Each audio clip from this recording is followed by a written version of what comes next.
عليكم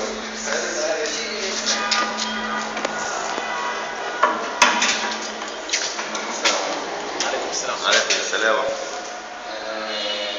شرفت النهارده ان انا بسمع استاذه هدى بقالي فتره كبيره قوي ما سمعتهاش.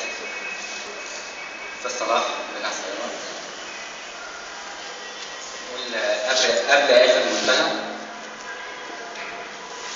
ولانها بتحب تكتب شعر كسرت سن القلم، قطعت آخر قصيدة من خيالها، وزعت على المستحيل آخر حروف الممكنات. قالت ساعات الحب بيفرق ما بيجمعش، ساعات الصبح بيعدي وما بيطلعش، رد القدر صحبة وسحاب ومطر وغنوة عن العتاب. هو انت ليه طيب قوي بالشكل ده؟ هو انت ليه رغم البعاد بتحبني؟ انا ياما بجرح فيك وياما قسيت قوي، وارجع الاقي عينيك تاخدني تضمني.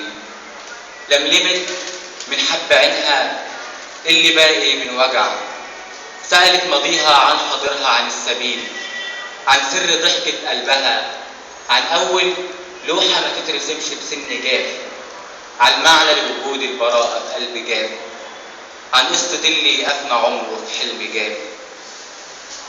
لمت تراب الحب من قلب الحصى وتعكزت على سطر مايل محمي من تقل الكلام. حلفت لا ترجع للبداية قبل آخر منتهى، مد الخطاوي للوراء، رجع اللحن اللي واتكلمت.